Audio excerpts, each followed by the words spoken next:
Amém.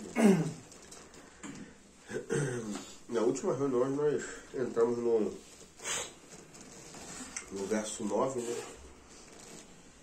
E aí percebemos que não conseguimos passar do verso 11. Por do Senhor que ficássemos nesses 3 versos, né? Então hoje no culto do nosso coração é avançar um pouco mais. Vamos ler Romanos 12. Eu vou ler do verso 12 em diante.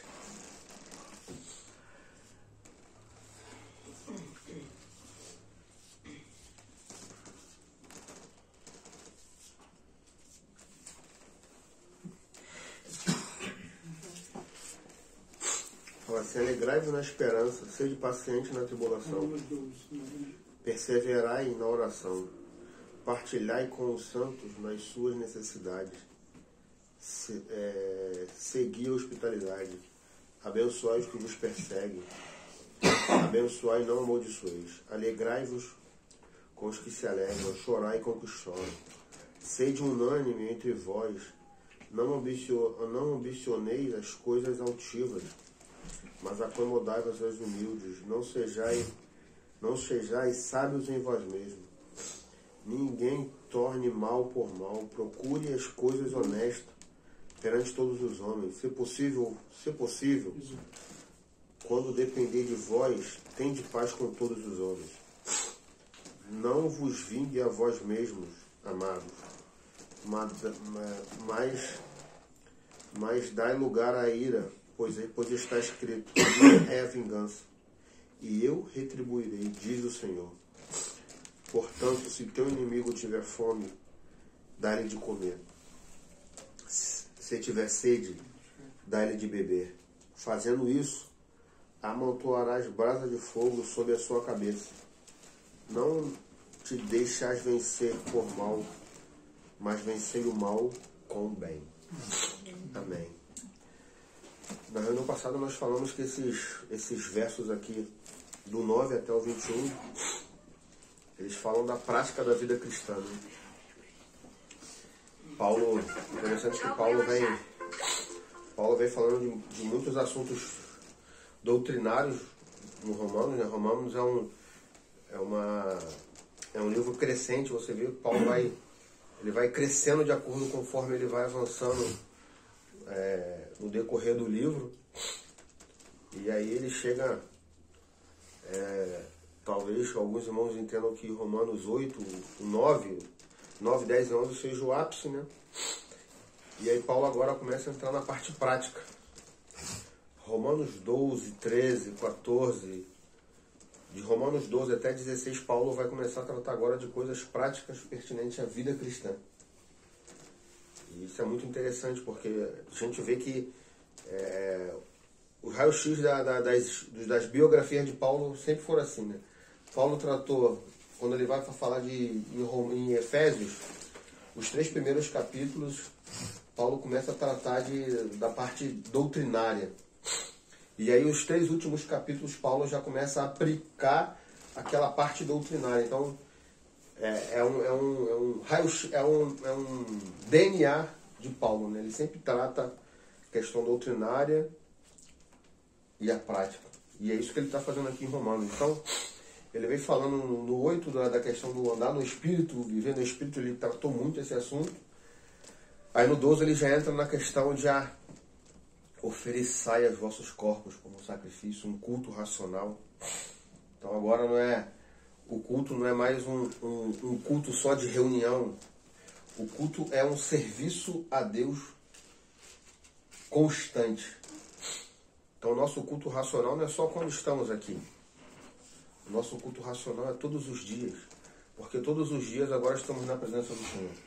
O véu se rasgou de alto a baixo. Amém. E foi nos aberto um novo e um vivo caminho. Agora nós temos esse acesso ininterruptamente. Temos acesso ao Senhor a todo instante. Então agora nós podemos cultuar o Senhor, não só na hora no local aqui de reunião, mas onde nós estivermos. Nós oferecemos um culto ao Senhor. Isso é que Paulo trata do culto racional. O culto como entendimento. Ele fala do sacrifício, de oferecer os vossos corpos como sacrifício santo, vivo. Outrora no Antigo Testamento o sacrifício era um sacrifício de animais, era um sacrifício morto. Você sacrificava um animal e aquele animal ele era imolado pelo pecado da congregação, pelo pecado da pessoa, pela culpa e pelo sacerdote. Então agora não é mais um animal, agora somos nós. Apresentai-vos como sacrifício. Então agora nós é que somos esse sacrifício agradável a Deus. Outrora era animais que eram imolados.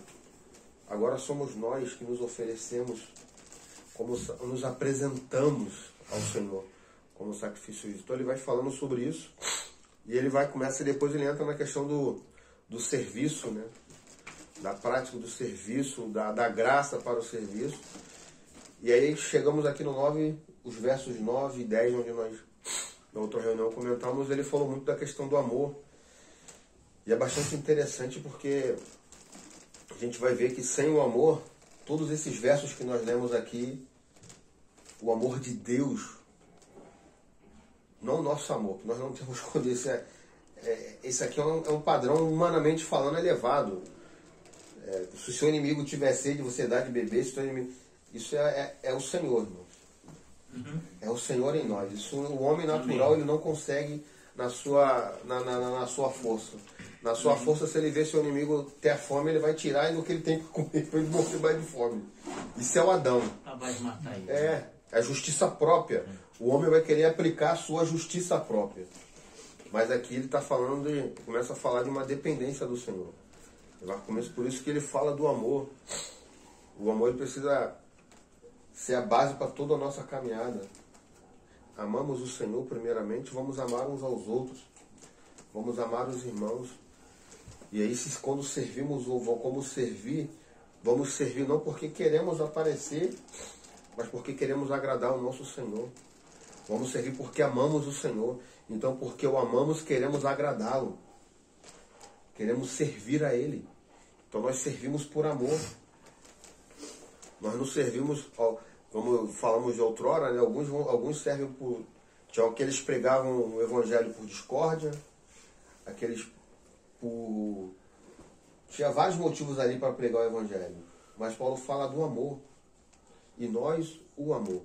Então o amor precisa ser o que norteia toda a nossa vida, toda a nossa carreira. Quando lidarmos um com os outros, é no amor, irmãos.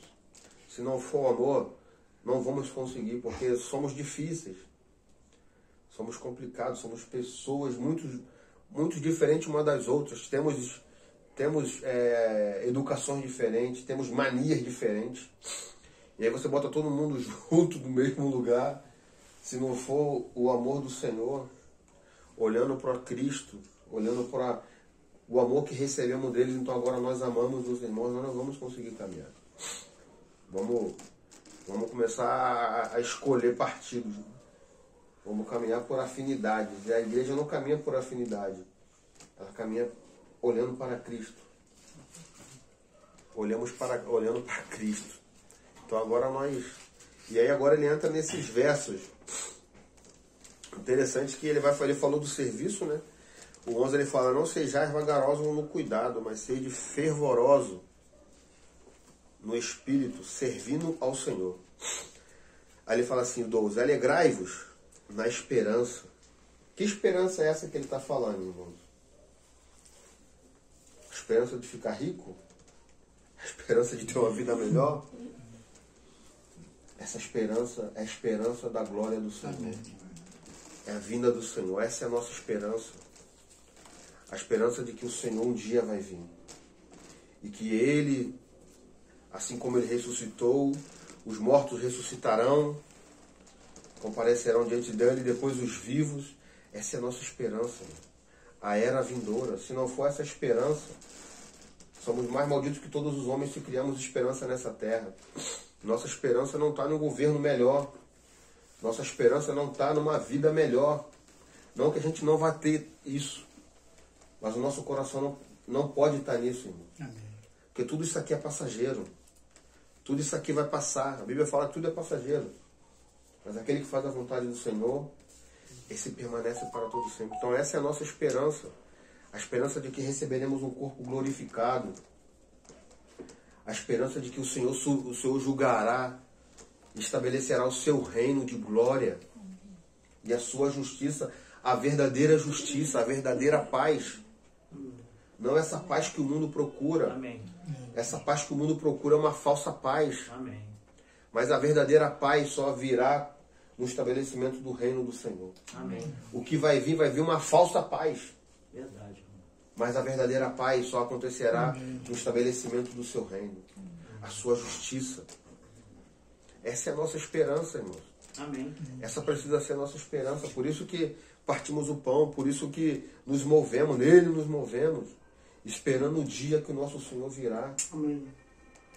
Se não for essa a nossa esperança, irmãos, nós estamos aqui perdendo tempo. Então não estamos enganando a nós mesmos. Se a nossa esperança for nessa vida, irmãos, a Bíblia fala que 70 anos passou disso em enfado e canseira. O homem vive pouco comparado ao que o Senhor tem para nós.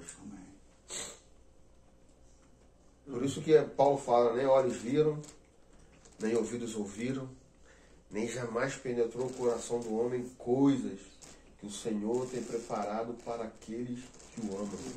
Essa precisa ser a nossa esperança, irmão. Por mais que hoje gememos nesse tabernáculo, Paulo também vai falar isso, aguardando a nossa redenção, aguardando a glorificação desse corpo que hoje ainda sofre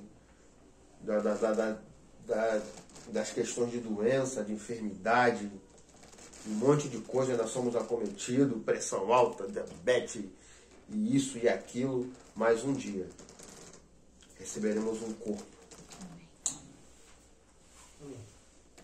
Receberemos um novo corpo. Um dia, por isso que fala, Apocalipse fala, né? Não haverá mais choro, nem nada. Isso tudo é passageiro, irmãos.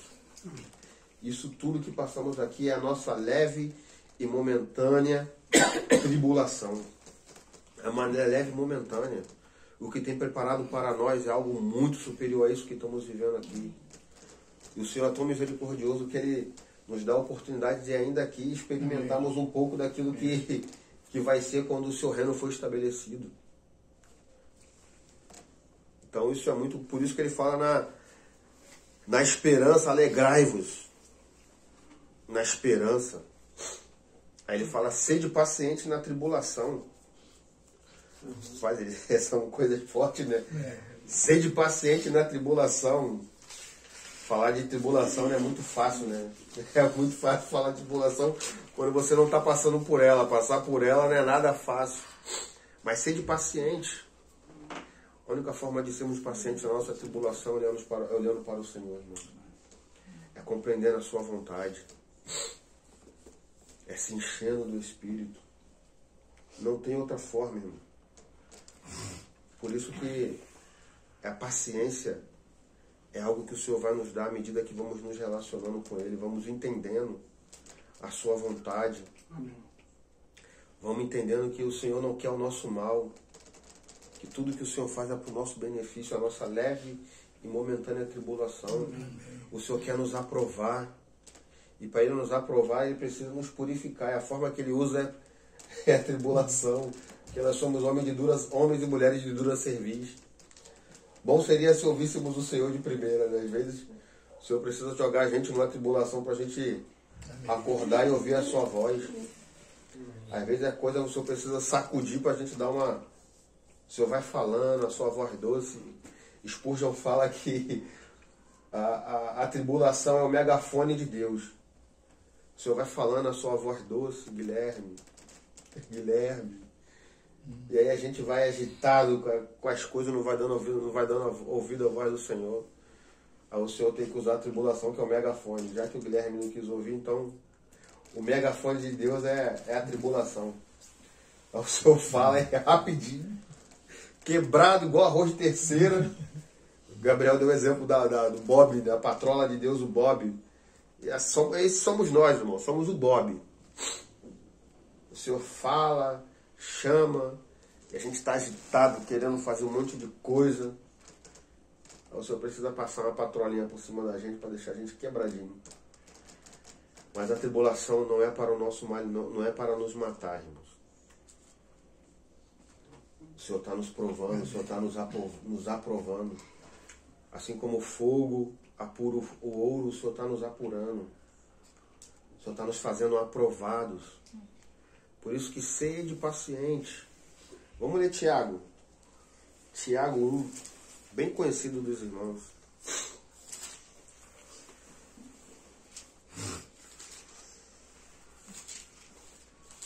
Quando a gente fala de tribulação, é um assunto comum a todos. Cada um tem a sua, na sua medida.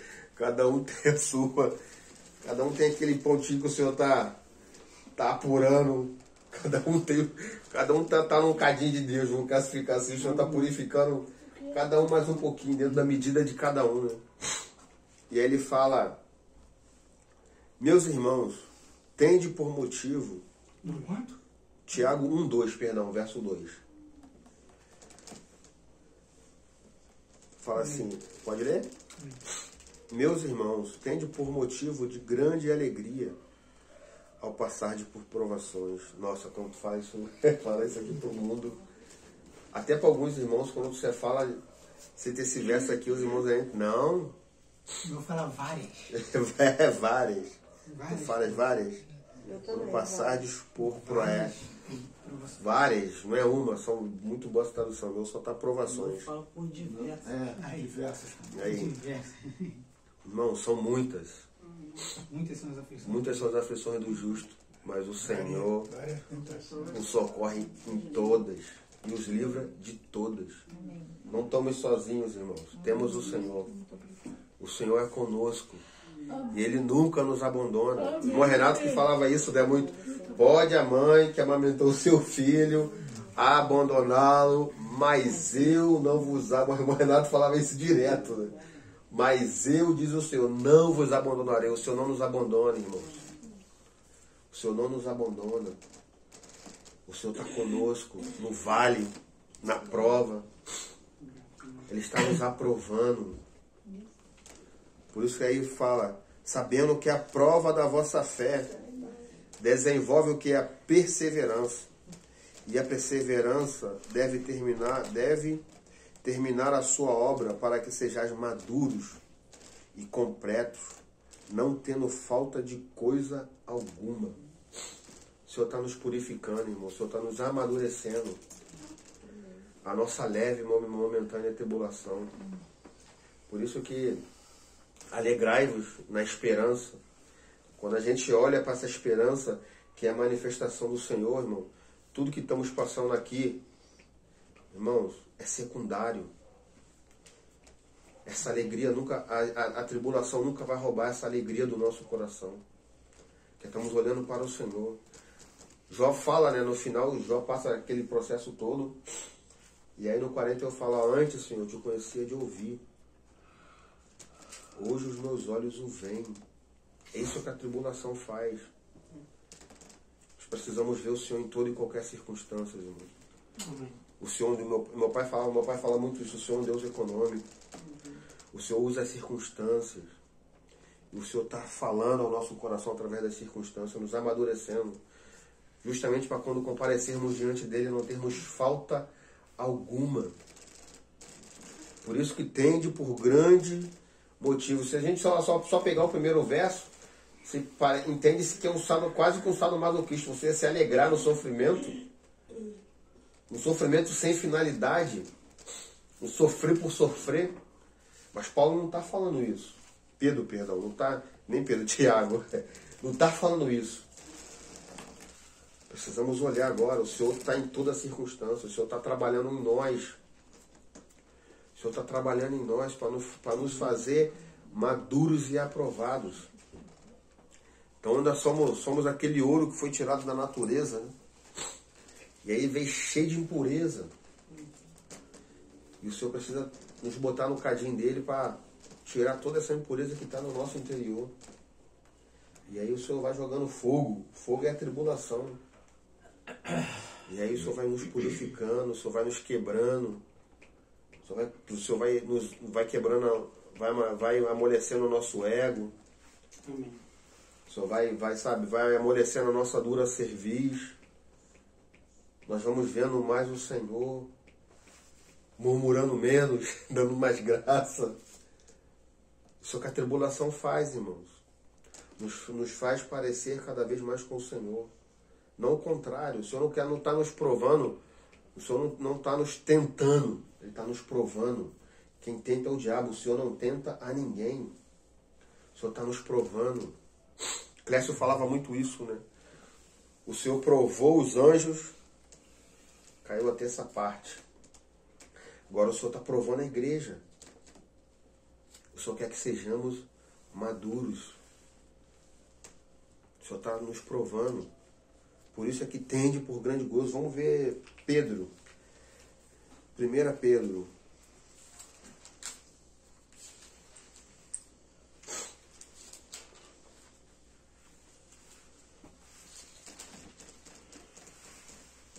Vou ler 3.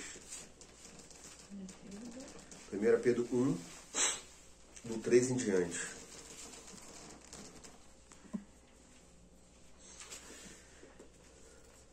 Ele fala assim: bendito seja o Deus e Pai do nosso Senhor Jesus Cristo, que segundo a sua grande misericórdia nos gerou de novo para uma viva esperança, pela ressurreição de Jesus Cristo dentre os mortos. Essa é a nossa esperança, irmãos.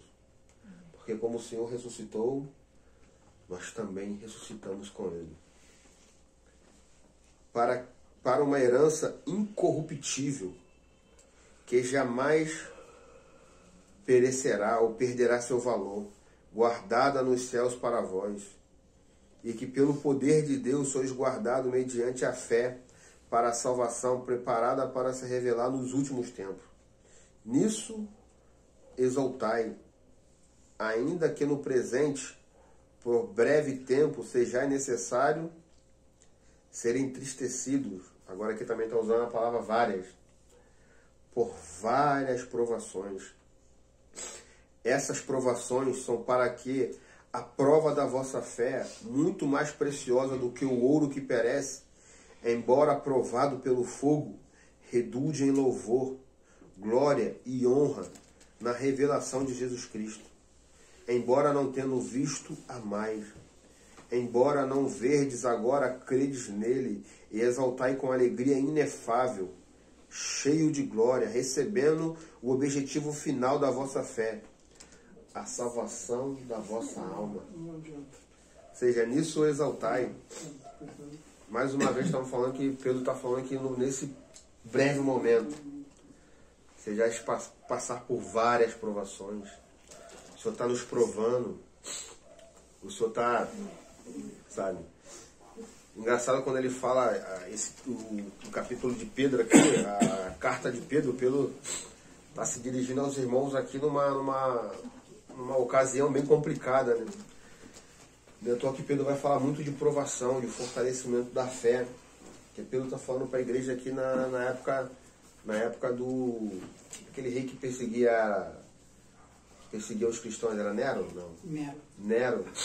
Pedro está falando para os irmãos nessa época aqui, onde os irmãos eram mortos, eram decapitados. Os irmãos na época de Nero pegava os cristãos e prendiam no calabouço. Quando uma autoridade ou quando um outro adversário dele fosse visitar ele, o que ele fazia? Ele pegava esses irmãos e os queimava vivo. Eles eram os postes que iluminavam a cidade. E aí era um grito, por isso que ele está falando de fogo aqui. E os irmãos eram queimados vivos. E quanto mais isso acontecia, mais a fé dos irmãos aumentava. Quanto mais perseguição, mais os irmãos se aproximavam do Senhor. O efeito era o contrário. Quanto mais mártires, mais pessoas iam se convertendo no cristianismo. Teve um imperador que falou, né, que o sangue dos cristãos é a semente do Evangelho. É a semente do Evangelho. Exatamente isso. Quanto mais se martirizavam os cristãos, em vez de fazer o efeito de as pessoas não quererem seguir o Evangelho, era o efeito contrário. Surgiam mais novos cristãos.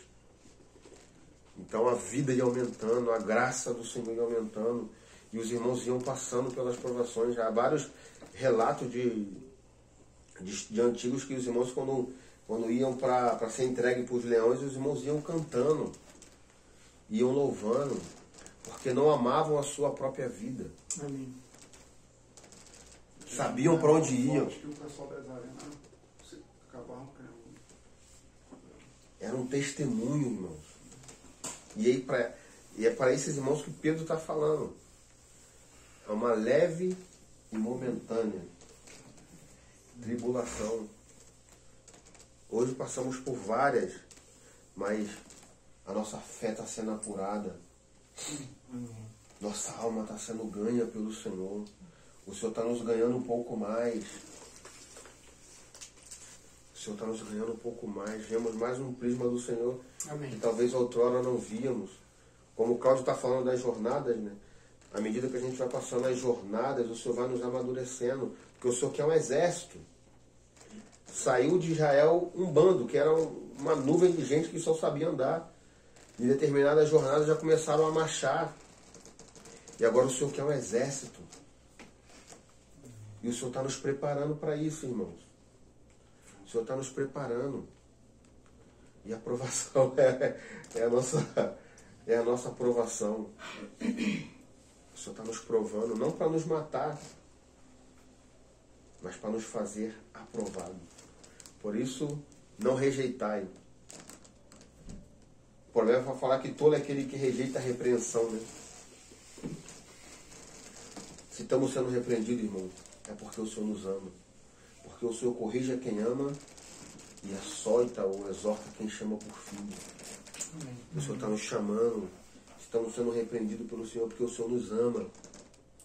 Porque o Senhor não quer que sejamos julgados como o mundo. Então o Senhor precisa, sabe, nos disciplinar. Porque Ele é um Pai amoroso. E porque Ele não quer perder nenhum dos que Ele se deu, o Senhor precisa nos disciplinar. Amém.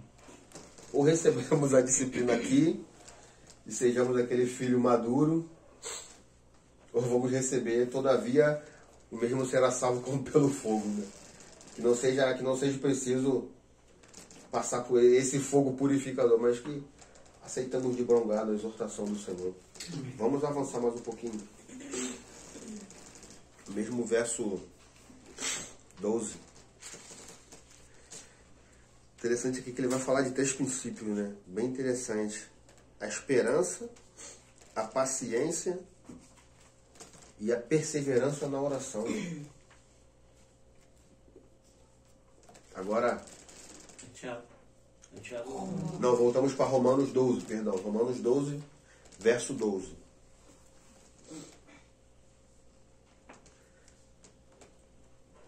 Interessante que quando estamos bem, irmão, oramos muito, pelo menos eu vou falar por mim, né? Eu tenho a tendência de orar muito pouco.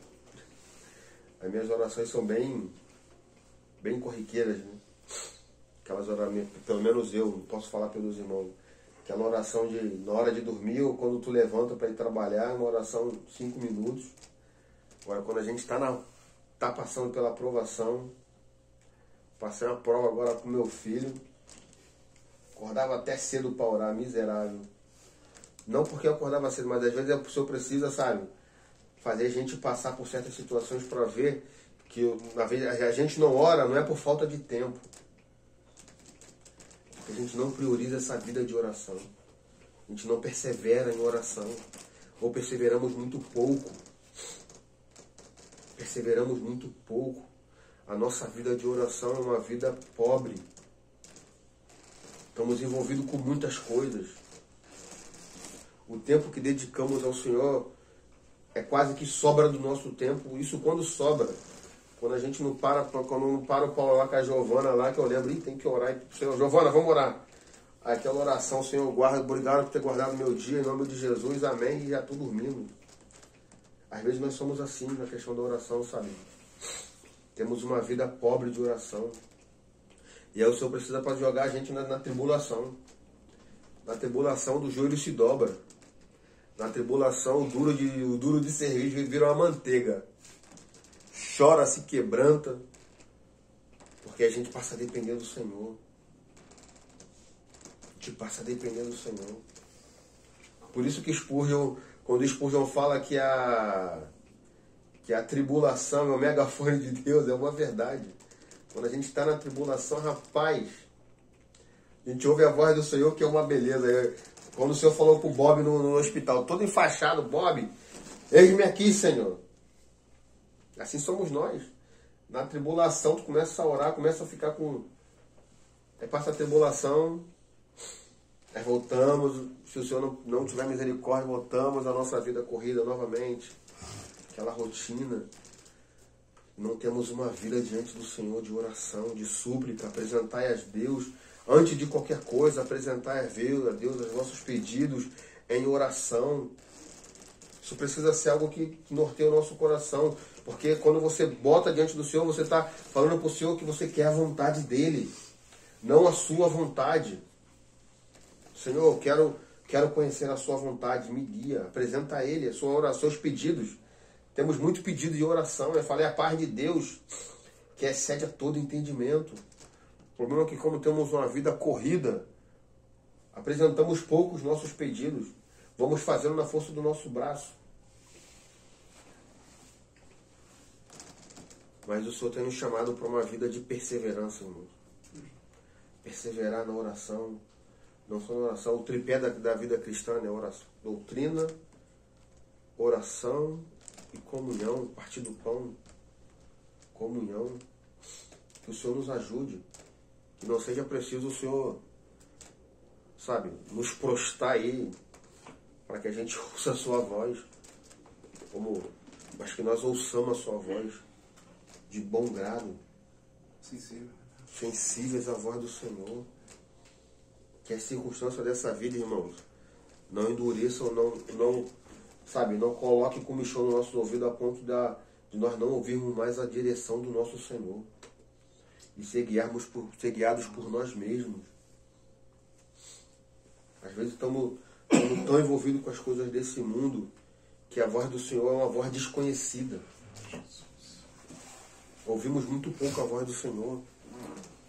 Vamos fazendo os nossos projetos, vamos fazendo a nossa vida, e às vezes de uma forma independente do Senhor. Não consultamos o Senhor para mais nada. E aí o Senhor precisa, como o Pai amoroso que Ele é, nos corrigir, nos chamar para perto. Isso porque Ele nos ama, irmãos. E o Senhor precisa, com todo o seu amor, com todo o seu carinho, a minha vara e o meu cajado, né? A vara e o cajado é a expressão do amor do Senhor. Ele não quer nos perder, por isso que Ele nos disciplina. Por isso que Ele nos corrige, porque nós não somos mais bastardos. Temos o Senhor. E graças a Deus por isso. Vamos avançar mais um pouquinho, irmãos. O 13. Eu falo assim, partilhai, Romanos 12, verso 13. Ele fala assim, partilhai com o santo nas suas necessidades. Sede hospitaleiros. Às vezes a gente inverte esse verso aqui, né? Fala assim, ó, partilhai com os santos nas suas necessidades. Aqui fala para comunicar. Para comunicar. É a mesma coisa. Qual é a sua aí, Gabriel? Compartilhar as necessidades dos santos. Praticar a hospitalidade. Compartilhar. A minha é da comunicar. Então. Compartilhar é diferente de comunicar. É 13 qual? 13, verso 12 e 13. O meu diz cooperar, hein? Cooperai. Por quê? Agora, como o Thiago fala, né? Se a gente vai na casa do irmão, visitar o irmão está em necessidade, você sai e dá a paz e não ajuda, a fé sem obra é morta. Então nós devemos, irmãos, em amor, ajudar uns aos outros. Uns aos outros. Agora, claro, tem algumas situações que a gente precisa da graça do Senhor para perceber, para a gente não entrar em situações que o Senhor não permita que a gente entre às vezes. Mas isso são exceções, não são regras. Mas precisamos, irmãos, amar uns aos outros e compartilhar nas nossas necessidades. Esse compartilhar, irmão, não está falando para o irmão falar, comunicar. O Compartilhar é você ver o irmão na necessidade e você ajudar mesmo se ele pedir. Você se colocar. Aqui fala em tomar parte. Tomar parte. Das necessidades dos santos. Praticar a hospitalidade. Hospitalidade. Outro ponto que a gente precisa pedir ao Senhor que ganhe a nossa, que nos dá, que aumente, como o Gabriel fala, que aumente a sua graça em nós. Porque não é fácil, irmão, a gente abrir a casa para receber os irmãos. Se o nosso coração não, se a base não for o amor, irmãos, quando os irmãos forem embora, a murmuração vai lá no teto. Porque o irmão mija na tampa, o filho do irmão mexe do rec. Casa não fica tão arrumada. Mas quando recebemos os irmãos, recebemos o Senhor, irmãos. Recebemos o Senhor. Não é os irmãos, é o Senhor. Então por isso que precisamos praticar a hospitalidade. Que quando recebemos um irmão, recebemos o Senhor. A arca do Senhor está chegando na sua casa, então isso é um motivo de alegria. Porque a bênção do Senhor vem junto, irmão. Então isso é motivo de alegria. Precisamos ter um coração alargado para abrir nossas portas para comunhão. Sabe? E não tá, irmãos, não é preocupado com casa. Minha casa não é bonita, minha casa não é grande. Irmão, hospitalidade não tem nada a ver com a condição da sua casa, não. É o tamanho do seu coração que você tem para receber os irmãos. Não o tamanho da sua casa.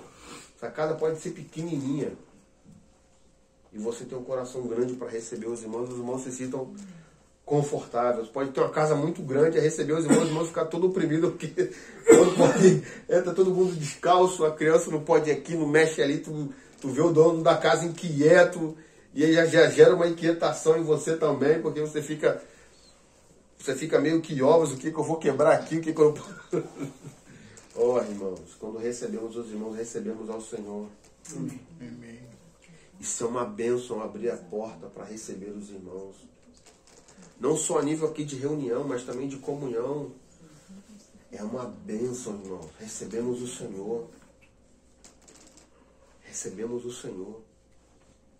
Vamos avançar. Abençoar, e agora aqui ele começa a falar de umas de práticas cristãs aqui bem elevadas. Ele fala assim, abençoai os que vos perseguem e não amaldiçoeis. Agora aqui é o caráter de Cristo, né, irmãos? Isso aqui já não é... Fala assim, alegrai-vos com os que se alegram e chorais com os que choram. Às vezes nós conseguimos nos alegrar até com... Conseguimos chorar com a tristeza do irmão. O Gerson fala algo bastante interessante. Ele fala que às vezes é mais difícil a gente se alegrar com alegria do que chorar na tristeza. Porque às vezes a alegria daquele irmão é algo que nós estamos esperando tanto, que às vezes o nosso coração, se a gente perceber, se surgisse uma inveja, a gente não consegue se alegrar com o irmão, porque às vezes o que a gente está esperando o irmão recebeu, a gente ainda não recebeu. E a gente não consegue às vezes se alegrar, mas se o irmão estiver padecendo, a gente consegue chorar. O Gerson fala que o maior desafio é se alegrar com os que se alegram. Porque às vezes a alegria que o irmão está recebendo, a bênção que o irmão recebeu, a bênção que você está esperando muito e você ainda não recebeu. E se você não tiver um coração de se alegrar com os que choram, seu coração vai ser tomado de uma certa, vou usar a palavra, uma certa inveja, você vai ficar impedido de se alegrar com o irmão naquela alegria. Porque a sua esperança estava também naquilo, como você não recebeu, isso gera frustração. E aí você não consegue partilhar com o irmão naquela alegria. Talvez o maior desafio seja esse, você se alegrar com os que se alegram. Mesmo quando o irmão recebe aquilo que você queria muito, você ainda não recebeu. E você se alegra com aquilo. Você compartilha com ele naquela alegria. Você é um com ele. Às vezes a gente consegue chorar muito com os que choram, é mais fácil. Você chora, dá o ombro. Agora, essa questão da alegria realmente é um ponto que o Senhor precisa ganhar o nosso coração. Amém. Que às vezes aquilo que nós queremos, o Senhor não nos dá e o Senhor deu para o irmão. E se nós não entendemos que aquilo não é para a gente naquele momento, a gente não consegue desfrutar dessa alegria mútua. Mas que o Senhor nos ajude. Amém. O Senhor ganhe o nosso coração de sermos um de fato. Se alegrar com os que se alegram. Mesmo quando a bênção que o irmão recebeu era a que a gente queria, mas entendermos que aquilo não é para a gente naquele momento. Que temos contentamento com o que o Senhor tem nos dado. E aí nós vamos nos alegrar com os que se alegram. Amém. Porque temos do Senhor aquilo que precisamos. Temos do Senhor o suficiente. Amém? O narrador do filho pródigo fala, né? Mostra essa questão. Sim. O senhor se alegra E o outro, fica ciumado. porque ele não largou, né? Ele não ficou ali com o pai. Aí ele diz, verso 16, sede unânimes e não ambicioneis coisas altivas, mas acomodai-vos às humildes, não sejais sábios em vós mesmos.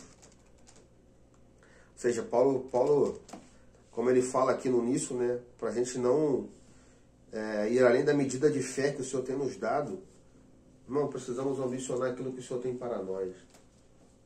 O Senhor resiste ao soberbo e concede graça aos humildes.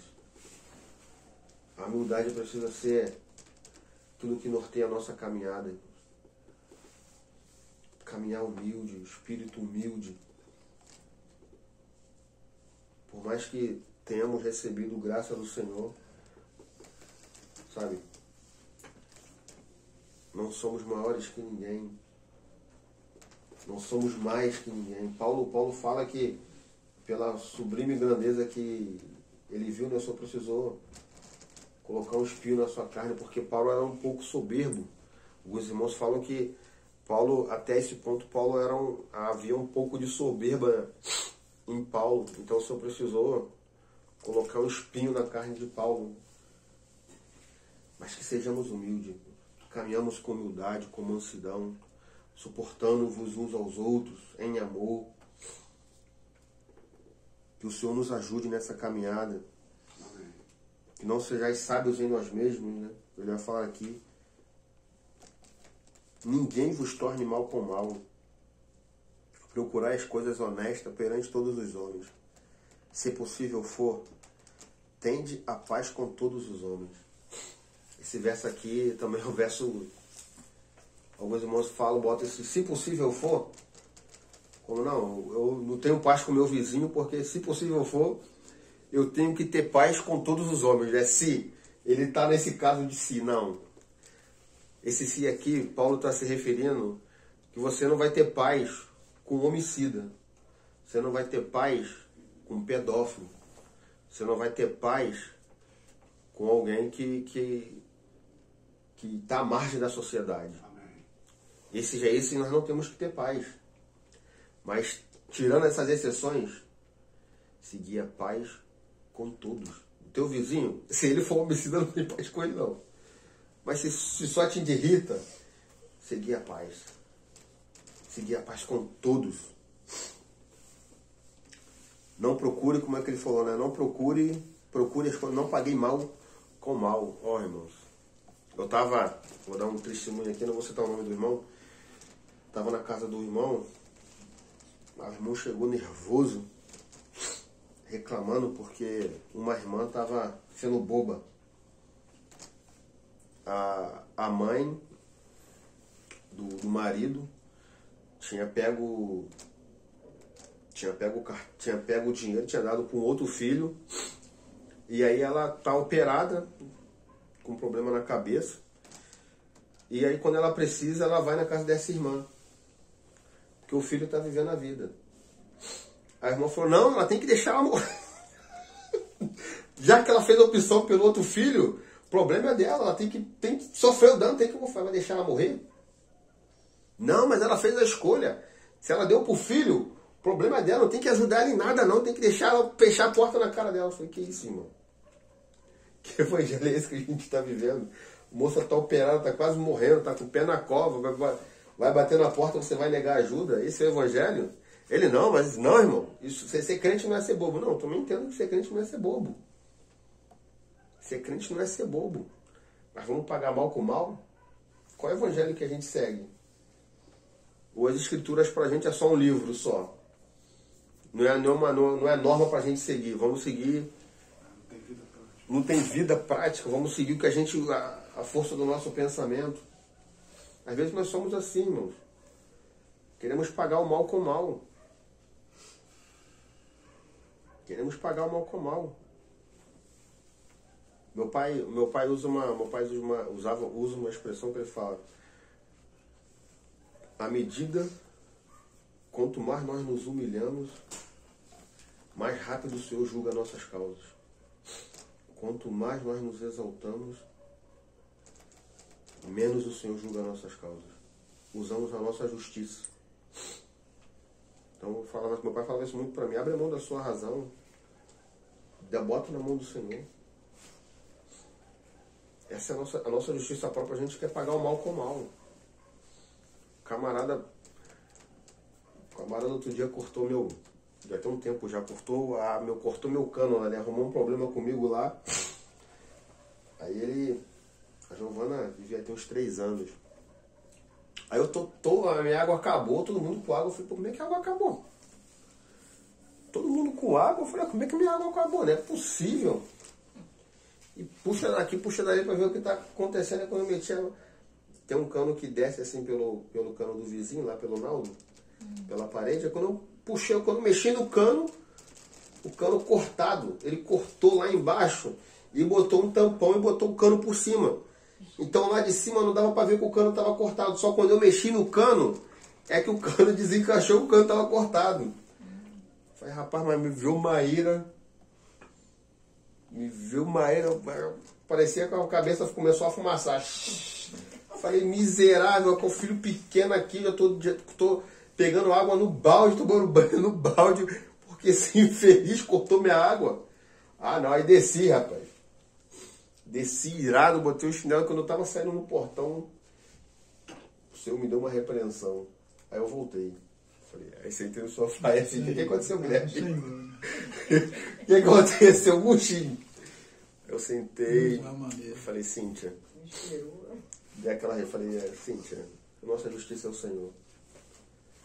Vamos orar, porque se eu for falar com ele agora, eu vou sair no braço com ele. Eu não vou conseguir conversar com ele de maneira calma. Eu vou chegar perto dele, quando ele abrir a boca, eu vou dar um soco nele. Essa é a minha vontade. Talvez eu não vá conseguir me controlar. Aí eu vou dar um soco nele, amanhã, aí o domingo tem reunião, eu tô saindo com o violão nas costas e a Bíblia na mão, e todo mundo vai apontar lá o crente. Ninguém vai saber que ele cortou meu cano, eu tô sem água há 3 dias, com um filho pequeno, só vai apontar lá o crente falso lá. Falei, Cíntia, eu não sei o que o senhor vai fazer, mas fica calmo, vamos ficar em casa. E a mulher fica lá, mulher, não, tem que ir. Eu falei, Cíntia, pelo amor de Deus. Calma, vamos orar. Não, tem que fazer alguma coisa, não pode, a Giovana pequena, tomando banho de balde. Eu falei, Cíntia. Aí, rapaz, aí ele foi com ele, aí passou um dia, ele fez também com outro rapaz lá. Aí o outro rapaz já resolveu. Do jeito dele lá, não precisou eu ir, não. Outro resolveu rapidinho, ele foi lá, ligou meu cano. Aí depois veio todo cabisbaixo, aí pediu desculpa. Aí veio até a moça da associação, bateu no meu portão. Ele falou, não, fiquei sabendo o que aconteceu. Peço desculpa, porque ele não tem autorização para cortar água de ninguém, ainda mais por questões pessoais. Ele é um funcionário, ele não pode agir assim. Eu falei, não, tá bom, fica em paz. Mas se eu saísse naquela hora que o sangue estava quente, ia dar ruim. Possivelmente quando eu parasse na frente dele, cara. Aí depois ia ficar com o testemunho lá no pé. E no domingo eu saio com o violão nas costas e a Bíblia na mão. Aí o pessoal aponta logo lá o crente. Acabou de sair no braço com o outro. Essa semana saiu no braço, agora está saindo com a Bíblia e com o violão nas costas. O outro vai ser até um pobre coitado. Né? Mas ninguém sabe por quê. Então, irmão, por isso que a gente depende do Senhor. A gente precisa estar em Cristo, irmão. Isso não é fácil. O homem natural, ele quer resolver rapidinho as situações na força do seu braço. Quer dar o jeito. A gente precisa se voltar para o Espírito. Por isso que a gente tem falado muito nessa questão de uma vida, sabe, vivida no Espírito, a vida interior. Se a gente for viver na força do nosso braço, a gente vai se atropelar, vai pagar o mal com o mal e depois vai ficar triste. Vai ficar igual o Pedro, quando negou o Senhor 3 vezes. Triste. Sem testemunho. Sem testemunho, triste. Mas que o Senhor nos ajude a, de fato, expressarmos a Ele mesmo. Porque isso não é algo natural do homem natural, ele não vai conseguir fazer isso. O natural, ele vai sair no braço, vai resolver com o outro lá, vai brigar, vai fazer alguma coisa para dar o troco. Mas nós temos um testemunho. Zelamos por um testemunho. Vamos avançar. Aí ele fala assim, ó, não, 19, não vos vingueis a vós mesmos, amados, mas dai lugar dar lugar à ira, porque está escrito, minha é a vingança, e eu retribuirei, diz o Senhor. Ou seja, o Senhor é que é a nossa justiça, irmão. Amém. Aleluia. O Senhor é a nossa justiça. A nossa justiça é como um trapo de imundícia. Não serve para nada. Amém. Só para ser jogada no lixo. Mas a justiça do Senhor, ela é justa e reta. Então precisamos recorrer à justiça do Senhor. Deixar na mão do Senhor de fato. Deixar que Ele julgue. Porque o nosso juízo é um juízo segundo a carne. Mas o Senhor tem um justo juízo. Aí fala assim, portanto... Aí agora, essa aqui você confia no Senhor, confia na justiça de Deus. Então se teu inimigo tiver sede, se teu inimigo tiver fome, dá ele de comer. Aquele vizinho que quebra o pau contigo e está passando necessidade, ajuda ele. Dá vida por ele. Vai lá. Se tiver sede, ó, dá-lhe de beber. Fazendo isso, amontoarás brasas de fogo sobre a sua cabeça. Quando ele fala de brasa de fogo aqui, ele está falando de uma... Essas atitudes geram brasas na cabeça de quem está recebendo. O teu vizinho está te perseguindo, está fazendo um inferno na sua vida, ele passou necessidade, você vai lá, na contramão e ajuda ele. Aquilo vai ficar na cabeça dele e fala, não é possível, cara. Estou perseguindo esse cara ou essa moça há um tempão. Agora eu estou necessitado aí. Quem tá me ajudando? Ele. Isso é brasa na cabeça. Aquilo vai ficar martelando na cabeça dele. Na cabeça de quem está sendo ajudado. Isso é brasa de fogo. A mente dele vai ficar, rapaz, não é possível. Isso não é normal. Não é normal. Fazendo isso, amontoarás. O Atmani dá o exemplo do... Era para odiar ele. É. Certo é odiar ele. Então, esse amontoar é na cabeça do outro. Na cabeça do outro, não na sua. Na tá. cabeça do outro, aquilo vai... Gera parafuso, a pessoa não entende. Fala, não é possível que ele está me ajudando. Não tem lógica. E aquilo fica martelando na cabeça dele. Aquilo vai, a própria consciência dele vai trabalhando e ele fala, não é possível, isso não é normal. E não é normal mesmo não, é o Senhor. E é o próprio Senhor. E através dessas atitudes nós ganhamos o nosso inimigo. Nós ganhamos os nossos inimigos com as nossas atitudes em Cristo. E aí, por isso que o Atmani dá um exemplo. Acho que eu já falei isso com os irmãos, mas vou falar novamente. Tinha um agricultor que ele fez todo o processo de irrigação para a sua horta de arroz, né? Na China eles plantam muito arroz, né? E aí ele fez todo o processo de irrigação, aí puxou a mangueira do rio e aí irrigava a sua plantação de arroz. Aí o vizinho vendo aquilo, o que o vizinho fez? Antes dele ligar a plantação dele, o vizinho lá, ele roubava a água dele e ligava a plantação dele primeiro. E aí quando ele botava pro irmão, a água já estava sem força e não irrigava a plantação do irmão. O irmão foi para cima, aí chamou o Ni e os presbíteros ali que reuniam, falou, irmão, o que eu faço com esse moço? A minha vontade é lá tacar fogo na plantação dele, para ele não precisar mais regar a plantação dele. Ele falou, faz o seguinte, ele vai na sua casa aqui, não, ele vai na sua plantação que horas? Vamos com umas 5 horas da manhã. Acorda mais cedo, pega a sua mangueira e irriga a plantação dele primeiro. Se ele vai 5, Acorda 4.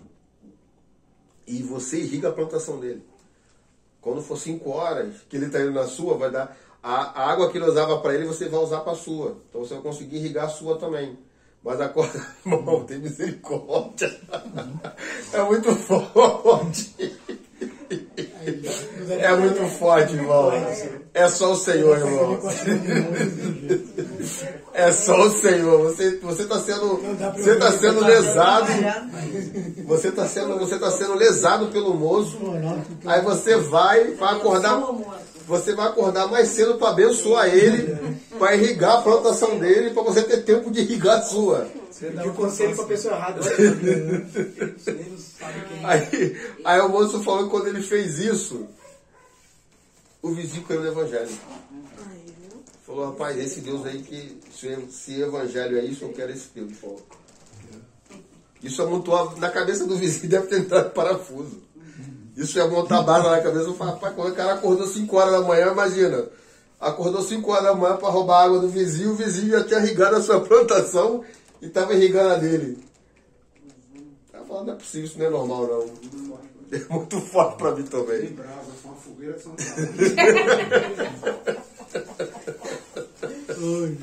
Por isso, as nossas atitudes, irmãos, em Cristo ganha o ímpio. Em Cristo. Nosso testemunho em Cristo. Por isso que não é fácil o evangelho. Eu estou falando aqui, né, de exemplos. O moço cortou minha água lá, quase que eu matei. Imagina eu vou acordar 1 hora mais cedo para irrigar a planta. Tem que estar morrendo. Tem que ir para a cruz mesmo, porque se não for na cruz, tu vai com a tocha e taca fogo no arrozal dele para ele não precisar mais roubar a sua água. Por isso que e essas atitudes, isso que é gerar brasa na cabeça do sujeito. Pode falar aqui. É interessante porque é o conselho do Senhor, né? Deixa eu ver aqui o Salmo 1 vai dizer que bem-aventurado o homem que não anda no conselho do ímpio. Se tu vai tomar um conselho com ele, isso tudo aí, destrói. Tudo, mata esse homem. Aí, né, bem-aventurado que não anda no conselho do ímpio, né? Mas no conselho do Senhor. Amém. Olha que conselho. Amém. E salva o moço. Salvou, amém. O Senhor foi glorificado. Né? Amém. Pode falar, Lu. Não, e nós somos provados mesmo, né, nessa área. A gente que, eu no caso, né, trabalho com vendas, né? Então sempre tem um probleminha, negócio de vendas, né? Com amigos de dar uma pernada, né? De dar um lençol. Aí teve uma vez que o combinado do serviço é o seguinte, tipo assim, eu saí mais cedo hoje. Só que todo orçamento que eu der, quando chegar o pessoal lá, eles têm que vender no meu nome. Isso é o combinado. Isso na teoria. Aí tem uma vez que eu saí mais cedo, aí fiz um orçamento alto, um valor alto de R$1.000. Aí depois que eu saí, o rapaz falou assim, vou querer o material. Eu fui liguei para o amigo, o rapaz vai querer mandar para ele lá. Aí beleza, mandou. Aí no outro dia eu cheguei, eu fui direto para ver se ele tinha cumprido. Cheguei lá, rapaz, feliz vendendo o nome dele. Não vendendo meu nome. Miserável. Aí que ele ficou, sabe, passou um dia, não aguento. Eu falei, rapaz, naquele dia tu tirou no teu nome a venda, né? A venda era minha. Eu nem percebi. Percebeu, irmão? Aí tu fica tentado a fazer a mesma coisa, né? Mas o Senhor tem misericórdia. Aí é a questão, né, do Senhor, né? Sim. Se você não tem meu Senhor, né? Aí o Senhor te dá graça, porque depende de você mesmo, tu quer dar uma banda, você dá outra banda ali também. Mas assim, eu já até cheguei e falava assim, rapaz, eu vou fazer a mesma coisa, mas na hora o Senhor ele repreende logo. Aí você vai e tira o nome dele. Hoje foi um dia, eu saí, fui passando. Se eu chegar amanhã e for averiguar,